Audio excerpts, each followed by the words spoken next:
Ya regresamos con más aquí en Dinero por Excelsior Televisión y está conmigo aquí en el estudio Jorge Pérez Colín, director de Accenture Analytics. ¿Cómo estás, Jorge? Bienvenido. Muy bien, gracias, Rodrigo. Gracias por la invitación. Un gusto tenerte aquí en el estudio y hay varios temas muy relevantes. Uno de ellos tiene que ver obviamente con Analytics. ¿Qué podemos entender por Analytics? Mira, Analytics es la aplicación de una serie de ciencias. Yo te puedo decir que son prácticamente dos ciencias muy importantes. Uno tiene que ver con la estadística, la econometría y todo lo que es este análisis, no solamente descriptivo, sino también predictivo. Y por otro lado también las ciencias computacionales.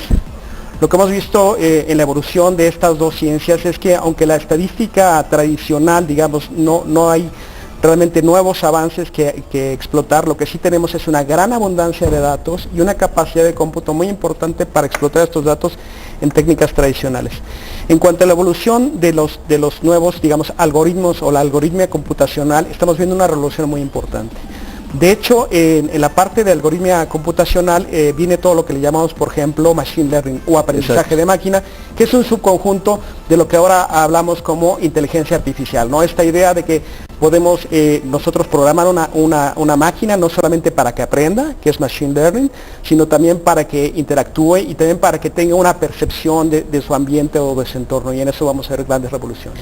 Ahora, en este asunto, recientemente esta semana estuve allí en la aceleradora de negocios de Silicon Valley de Google, y uno de los énfasis más fuertes que hoy tiene Google, apenas lo presentó, es justamente inteligencia artificial, y tenía yo un insight, digamos, que pues todo problema de inteligencia artificial en esta etapa tiene que ser planteado en términos de datos.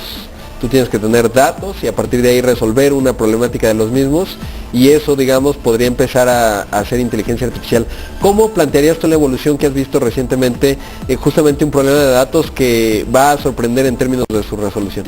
Me parece que lo que estamos viviendo ahora es la posibilidad de que ya las empresas, la sociedad, las instituciones empiecen a explotar una idea que quizás era realmente muy teórica, es decir, que el mundo es información y que dato es esa partícula de lo que forma la información. Es decir, esta idea de la vida y de que la vida de alguna manera combate a la entropía, es decir, esta idea de que las cosas se deshacen. Lo que estamos viendo ahora es una aplicación de lo que es la información a través del dato y la propia explotación. Pero es algo que antes no podíamos hacer, y no podíamos hacer por dos cuestiones. Una, porque no teníamos suficientes storage de datos, y otro, porque no teníamos suficiente capacidad de cómputo. Y te pongo un ejemplo. Cuando yo hice la carrera, ya hace muchos años, no le voy a decir a todos hace cuántos años hice la carrera, yo me acuerdo que los primeros modelos econométricos que yo hacía, lo hacía en una computadora que se llama PAX, y para utilizar la computadora tenía que dormir en los pasillos para competir con los chavos de ingeniería para utilizar esa microcomputadora, por un lado.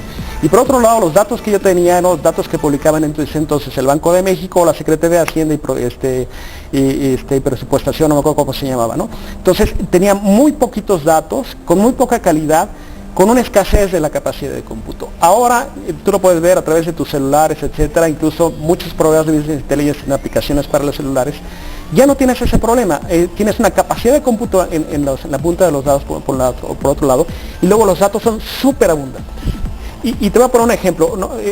Podemos hablar de reconocimiento de imágenes, de voz, etcétera, pero te pongo un ejemplo con respecto a algo que INEGI ha producido durante los últimos 17, casi 20 años, a través de sus censos de población y vivienda, a través de los conteos, etcétera, y tenemos microdatos de una cantidad muy importante, por ejemplo, de áreas geográficas estadísticas. Entonces, hoy las empresas tienen capacidad no solamente de explotar los datos que de suyo se producen a través de sus sistemas RP, etcétera, sino también acerca de lo que la sociedad y las instituciones producen, en este caso INEGI. Y no hablemos de redes sociales, sino hablamos de toda esta cantidad cada vez más grande. Entonces, en resumen, es la gran posibilidad de acceder a muchísimos datos, diferentes formatos, fuentes, etcétera, y la capacidad de tener un poder de cómputo extraordinario como nunca lo hemos visto, y lo seguiremos viendo como se incrementa.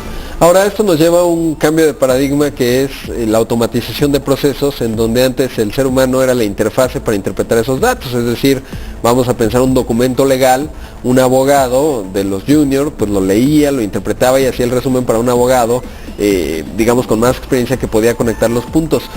¿Dónde queda el ser humano cuando se empieza a automatizar? Porque se empieza a hablar mucho de la automatización como el nuevo paradigma, que va a llevar a la redundancia del humano, en grandes cantidades, es decir, decía, por ejemplo, recientemente el expresidente Bill Clinton, retomando a Carlos Slim, que decía, quizás es la primera revolución tecnológica en donde este concepto de la destrucción creativa, que quiere decir que cuando se destruyen empleos se generan nuevos, quizás haya más destrucción que creación de los mismos por justamente la automatización. ¿Dónde ves que va quedando el humano y si esto realmente puede ser una tendencia en términos de automatizar procesos que antes tenían que ver con humanos? En lo personal, y más trabajando para Accenture, me considero un tecnoutopista. ¿Esto qué quiere decir? Creemos que la tecnología genera suficiente valor social, económico, etcétera, como para poder satisfacer no solamente las necesidades humanas, sino también sus problemas más importantes. Entonces, en ese sentido, es que este puede ser, los optimistas o tecnoutopistas pensamos que quizás no vemos ahora cómo vamos a sustituir estas labores que hace el ser humano, pero tenemos la confianza y el optimismo que justamente esta potencialización de la experiencia, del conocimiento humano, va a significar no solamente nuevos modelos de negocio, sino incluso también nuevos modelos de colaboración. Por otro lado, tienes a personas que son, digamos, mucho más pesimistas, no quisiera decir nombres, donde incluso donde incluso están hablando de que la única solución es un ingreso parejo para todos, y lo que vamos a hacer es que lo que produzcan las máquinas, la inteligencia artificial, habrá que dividirlo, habrá que sacar ese valor y hacer una renta pareja, ¿no?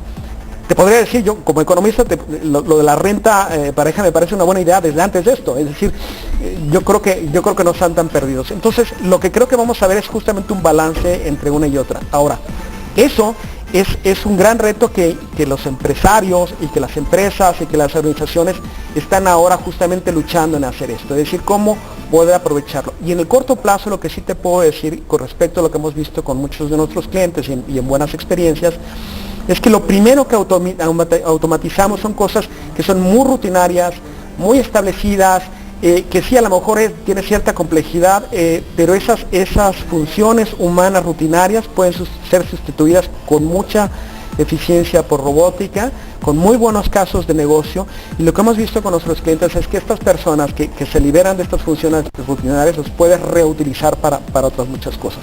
Por ejemplo, hoy tenemos un cliente que tiene una fuerza importante, digamos, de venta de campo, y mucho del trabajo que ellos hacían de campo tenía que ver con llenar, interpretar cifras y hacer una serie de cálculos. Lo que hicimos ahora es un piloto que funcionó extremadamente bien, y donde quitamos toda esa labor rutinaria de esta fuerza de ventas y liberamos esas horas para que estas personas pudieran estar en el mercado. Entonces, el caso de negocio no solamente es horas hombre liberadas, sino el caso de negocio tiene que ver con el valor extra que producen estas personas, ¿no?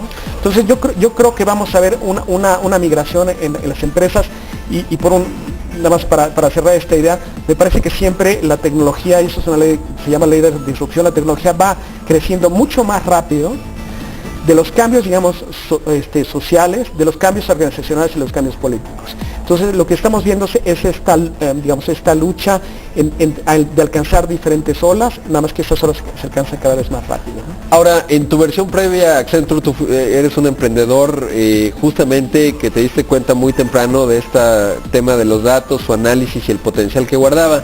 ¿Qué recomendarías para los emprendedores hoy en México que están viendo que la inteligencia artificial se dibuja como un nuevo paradigma? Yo ahora pensaba que quizás tendremos en el futuro ya no una brecha digital, sino una brecha de la inteligencia artificial. ¿Cuál sería el punto de partida en términos de emprender en este nuevo paradigma que es la inteligencia artificial o el machine learning como un primer paso, que es una herramienta previa a esto? Mira, en la mañana estuve con un emprendedor que está en la parte de maricultura, y me estaba actualizando lo que han hecho en maricultura, que ahí hay unas innovaciones tecnológicas muy importantes. Creo que cumple con el reto de la escasez, o más bien de que ya no están creciendo las especies silvestres, marinas, y que la única solución es maricultura. Entonces, por un lado, me estaba actualizando pues de todos los avances que han hecho en términos tecnológicos, es decir, de poder cada vez más hacer que la conversión entre la proteína, o más bien el alimento que inviertes en el animal, se convierta en más proteína, y en ese sentido tienen unos números impresionantes. Pero otra de las cosas que me mencionó este emprendedor es, digamos, esta empresa alterna que están haciendo, y que esta empresa alterna tiene que ver con esto, con lo de los datos, porque no solamente es desarrollar esas tecnologías, sino de alguna manera encapsularlas en conocimiento reexplotable, y que ese conocimiento hace uso intensivo de los datos. Entonces yo le diría a las personas que que están interesadas en la parte de emprendedurismo, que independientemente de que su emprendedurismo sea hacer software o hacer big data o hacer cosas específicamente de inteligencia artificial, que tomen esto como un componente de sus propios modelos de negocio, independientemente en donde esté su emprendedurismo, que puede ser producción, servicios, etcétera. Al igual que lo que estamos viendo es que las empresas lo que están haciendo es incorporando todo este mundo digital, de datos, robótica, etcétera, para, independientemente de cuál es su vocación o su modelo de negocio, complementarlo y explotarlo. Entonces yo creo que sería la misma recomendación para los emprendedores como también para las organizaciones, en la medida de que los datos están ahí, la tecnología está ahí, y lo que tenemos que hacer es confiar más en el método científico, que es algo que podemos hacerlo todos los días y lo podemos medir todos los días. Ahora, ¿cómo ves en México? Porque una vez más parece que lo que está ocurriendo es que las herramientas se desarrollan, ahí está Watson de IBM, Google, en fin, muchas empresas tecnológicas radicadas principalmente en Estados Unidos. China está haciendo lo suyo, y México parece que la discusión, digamos, de la inteligencia artificial parecería muy exótica. ¿Qué tendríamos que tener, digamos, en la formación de cuadros y el enfoque como país para poder no quedar pues un poco sesgados, utilizando las herramientas sí, pero no generándolas? A ver, yo contendería un poco este punto de vista. Yo creo que hay varias instituciones académicas que están haciendo un gran papel. Hay una maestría de ciencia de datos, el ITAM, que lleva más de 4 años de existir, con un enfoque muy claro con respecto a esto. El TEC de Monterrey, instituciones también públicas, UNAM y IPN, están haciendo un gran trabajo para preparar a estas personas. Pero también me parece que una de las cosas que hemos aprendido, por ejemplo, de la gran evolución de las empresas del Silicon Valley, etcétera, es que vivimos en una economía que algunos de estos analistas del Silicon Valley dicen que es una economía de dona.